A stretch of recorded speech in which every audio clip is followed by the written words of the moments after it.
Bago po namin makuha si Asurada, ang inuulam po namin araw-araw, itlog at tuyo araw-araw para makuha niya lang yung sasakyan niya.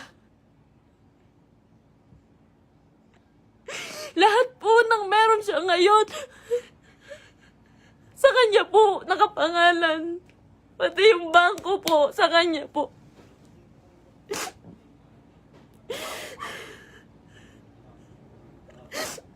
Paghihingi po ako sa kanya, hindi po yun magbibigay. Ultimo sarili kong damit, ako pa bumibili. Sa isang buwan po, 5,000 lang ang binibigay niya sa pamilya ko. Tapos susumbatan niya pa. Lahat daw binigay niya sa akin. Yung singseng, sabi niya, 170K daw po yun. Malaman-laman ko, 30,000. Yung tatay ko, binastos niya. Binastos niya yung tatay ko. Hindi po siya nagpaalam sa tatay ko na magpropose siya. Nung time na yun po, hindi po maganda yung nangyari. Yung proposal po. Hindi po ako naniniwala sa proposal na yun dahil po, alam ko na hindi totoo, na para lang yun sa video. Lahat po kay Merck hindi totoo.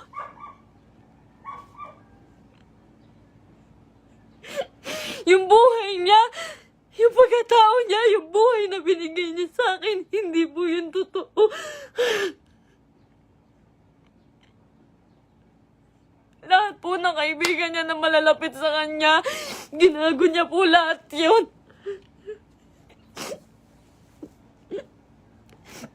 May nakakita po sa kanila dito sa Naik.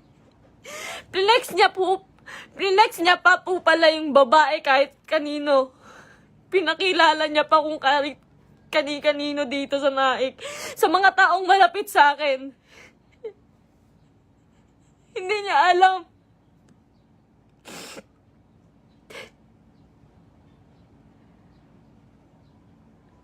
Grabe po yung ginawa sa akin. 3 years. 3 years po akong nagtiyaga. Isang buwan po akong nakakulong. Isang buwan po akong nakakulong sa kwarto. Kinukulong niya po ako kasi bawal daw po ako makita ng kahit sino ng kapitbahay. Nandito lang po ako pag uuwi po ako sa Antipolo. Madaling araw niya po ako iuuwi doon para walang makakita sa akin.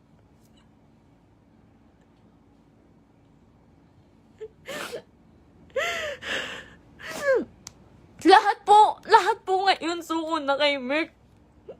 Nung isang araw po nasa ospital ako kasi nagtake po ako ng anxiety. Sobrang depressed na po. Sobrang depressed na po. Hindi niya alam yun. Hindi niya alam na naghahanap ako sa kanya. Kahit saan naghanap po ako. Naghahanap ko siya eh. Kasi mahal ko po siya eh.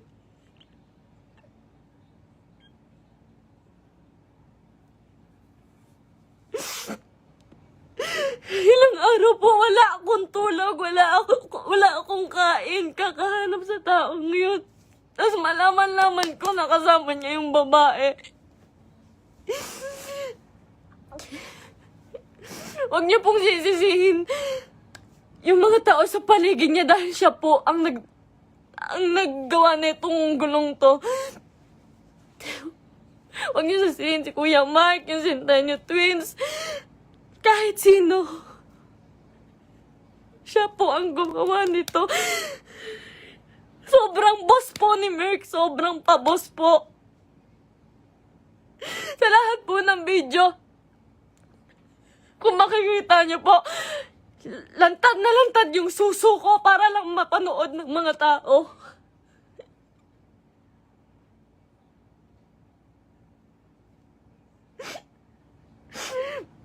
Para lang panoorin niyo, para lang magkapera siya.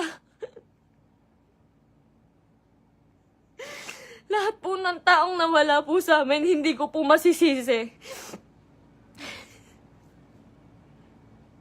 Eternals TV, Brusco, Arnold, Tatay Onin. Marami pa pong nawala sa aming mga kaibigan dahil po sa kanya. Dahil hindi po nila kaya. Hindi po nila kinakaya si Merk. Nagmahal lang po ako. Pasensya na po. Pag mag-short film po kami, magkamali lang po ako ng unti. Tangina naman, mahal. Galingan mo naman. Pati po pagkapahulog ko po sa hagdan, hindi po yun totoo. Ang sakit po ng katawan ko nun pagtapos. Ginawa ko yun sa kanya nung nagpakahulog ako sa hagdan.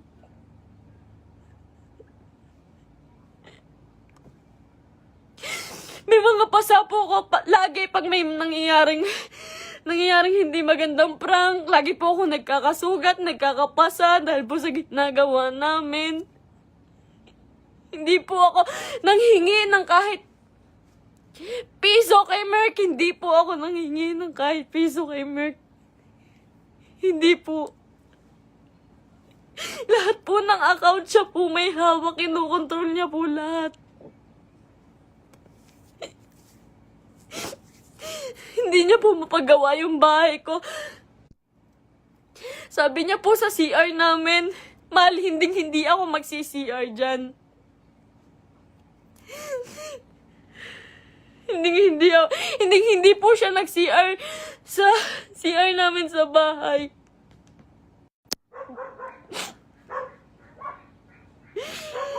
Pero hindi niya po yun mapagawa. Tinitiis niya po yun. Kayo na pong bahala kahit hindi na po kayo maniwala. Hindi ko po kayo masisisi. Kasi lahat ng ginawa ni Merk, hindi totoo yun. Wala nang totoo kay Merk. Mahal na mahal ko yun. Ang dami kong ginawa para sa kanya. Alam po yan ang mga totoong kaibigan namin. Alam po nila kung gaano ako nagsasakripisyo araw-araw. Napakarami niya pong pera, pero ang dami niya rin pong utang. Hindi ko na po alam kung saan niya pinupunta yung mga pera. Kung makikita niyo naman po kasi sa mga video namin, wala po talaga akong hawak na may mga pangalan na damit, may pangalan na sapatos. Lahat po yun ako lang po. Uutang pa po ako sa ibang tao, magkapera lang. Lagi po akong umuutang sa ibang tao, magkapera lang.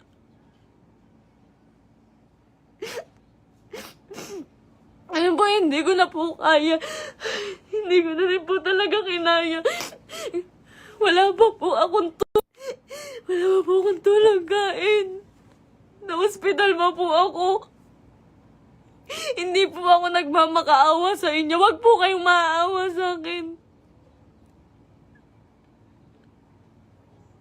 Gusto ko lang naman po sabihin sa inyo yung totoo. Kasi ayoko na pong may mga taong masaktan. Ayoko na pong... Hindi ko po kasi talaga kaya yung mga bash. Hindi ko po yun kaya. Nag-aaral po ako noon. Pinatigil niya po ako sa pag-aaral para lang po sa video. Yung pangarap niya po yung sinunod namin eh. Yung pangarap niya, tinabi ko na po yung pangarap ko. Grabe yung sakripisyo ng pamilya ko. Grabe. Sasabihin niya, yung nanay mo, plastic. Yung nanay mo, sa Cebu po. Sa Cebu, hindi siya nahiya. Hindi po siya nagbigay ng kahit ano, na kahit piso lang doon sa tiniran namin. Iniwan niya po ako doon para lang po sa babae. Sabi niya po may sponsor. Iniwan niya po ako sa Cebu. Magkasama po kami noon isang araw po. Ang usapan po, 1 linggo po kami doon. Kasi po, pupunta na po kaming Canada. Mas malaki po kasi yung kita sa Canada. Kaya po kami pupunta ng Canada, pero hindi ko na po kaya.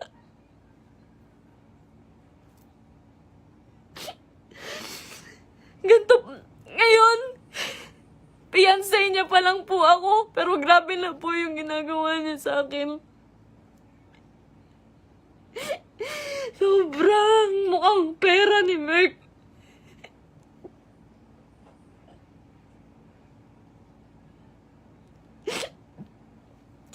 Magalit na po kayo sa akin, pero ginawa ko lang po yun kasi mahal ko po yung tao. Pasensya na po. Pasensya na po.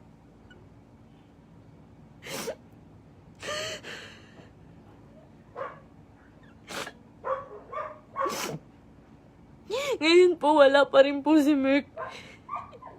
6 na araw na po siyang nawawala. Pinabayaan niya po ako mag-isa nang walang pera. Wala po akong hawak na pera. Pinabayaan niya po ako. Iniwan niya po ako. Ang dami ko na pong utang ngayon kasi po wala akong hawak na pera. Tapos hahanapin ko siya.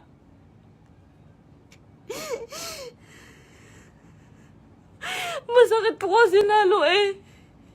Fiancé na po kasi ako eh.